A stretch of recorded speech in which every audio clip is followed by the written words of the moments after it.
of your family and friends. And we will build on that. So from the 1st of July 2012, we will be offering new benefits to all Australians.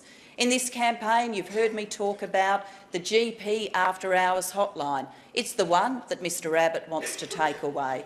It's the hotline that you'll be able to ring if something happens in the middle of the night, to speak to a nurse, to get an access to a general practitioner, to get access to the health advice you need. Well, today, friends, I announce that we will be using the power of new technology.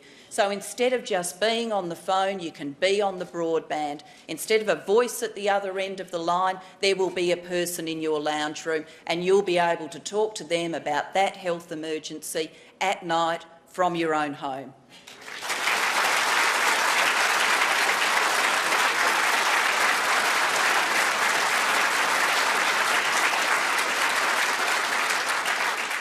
I ask you once again to imagine the power of this. In the middle of the night, a child with a rash. In the middle of the night, a child with a swelling.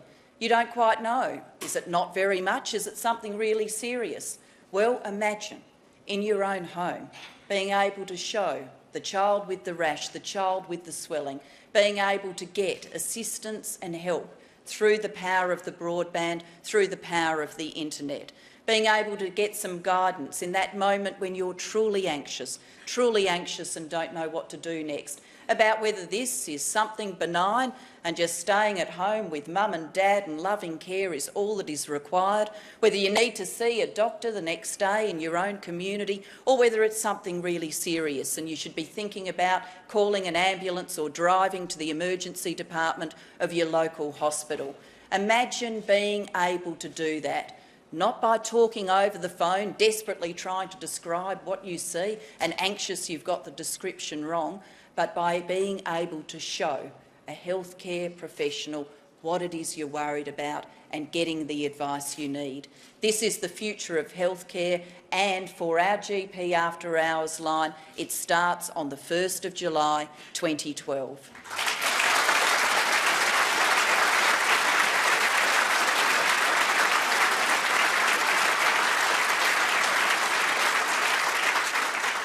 And of course, this can't happen.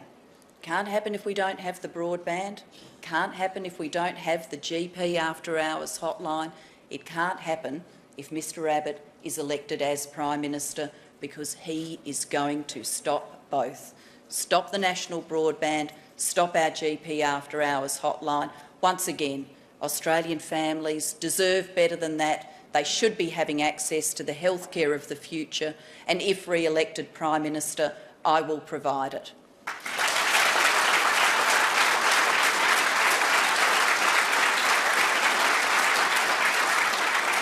Friends, all of my life I've believed in work, I've believed in the power of education, I've believed that we show decency and respect by turning to each other with care and concern. But I've also believed in something else. I've believed in something else, and that is that we should not be afraid of the future. The best days of this country are in front of us, not behind us. I am an optimist. I am so hopeful about this country's future.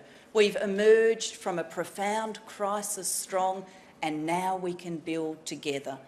But during this election campaign, as I've talked about, my economic plan, my plan for jobs, my plan to get unemployed families working, as I've talked about my plan for education, as I've talked about delivering health reform, lifting cost of living pressures on Australians, as I've talked about the things we've done as a government, including the achievement of providing to our pensioners an historic increase now and providing increased superannuation for the future of all Australians. As I've talked about those things, Mr Abbott has gone round with his slogans. That's all he's talked about. And let's look at Mr Abbott's slogans. He says he wants to end debt, but he's the risk to the surplus. $1 billion a day, no proper costings. He says he wants to end waste, but isn't the greatest waste the waste of the skills and capacities, the livelihoods, the hope, the prospects of improvement of Australians?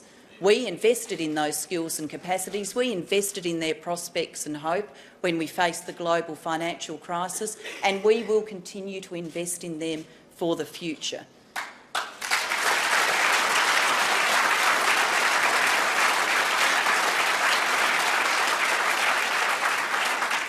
And then Mr Abbott says no new taxes, but his whole campaign is founded on a new tax.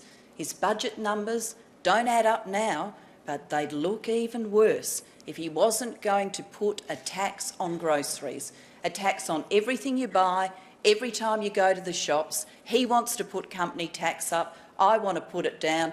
He wants to increase cost of living pressures on working Australians and their families. I want to assist with those cost of living pressures. He stands for more tax in this campaign. I stand for tax cuts, tax benefits, tax relief for every Australian business.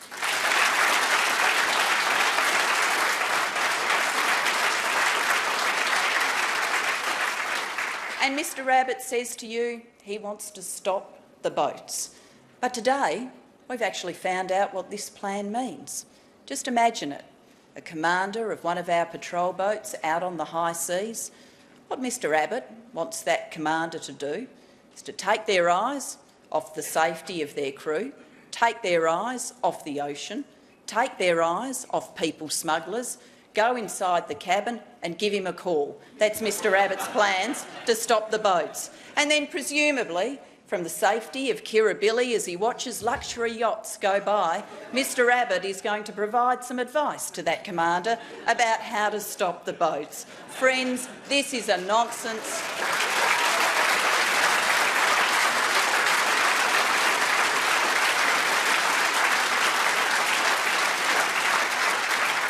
This is a nonsense and every Australian will see through it, I'm sure.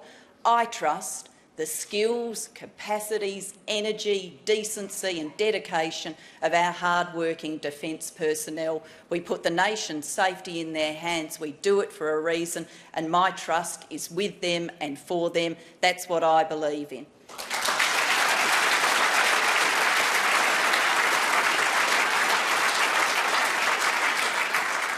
Friends, the election day will fast be upon us, and Australians, as we move towards that election day, are going to be making a choice. I do not believe the nation should choose Mr Abbott's negativity. We're better than that. We are so much better than that. Friends, with you here in this building, with Labor legends in this room, what I want to say to you is we know. The Labor movement, the Labor Party, this nation is so much better than that. We are a confident, optimistic people. There is no challenge too great that we can't tackle it if we do it together. Ben Chifley spoke to us about that light on the hill. In a different age, in a different nation, in a different time, President Barack Obama inspired a nation by saying, yes, we can. Well, friends, I'm too humble to compare myself to either Ben Chifley or Barack Obama. But I am asking you when you vote on Saturday to say, as you cast that vote, yes, we will. Yes, we will move forward with confidence and optimism. Yes, we will keep our economy growing stronger day by day. Yes, we will offer people the benefits and dignity of work. Yes, we will transform our education system so every child gets the benefit of a great education. Yes, we will show care and concern for each other through a decent healthcare system. Yes, we will work together and tackle the challenge of climate change. Yes, we will embrace the technology of the future by embracing the national broadband network. Yes, we will close the gaps between Indigenous and non-Indigenous Australians, and we will recognise the first Australians in our Constitution. Yes, we will move forward together. Friends, that's what next Saturday is all about. Thank you very much for listening to me today, and I ask you to say that we will move forward together. Thank you.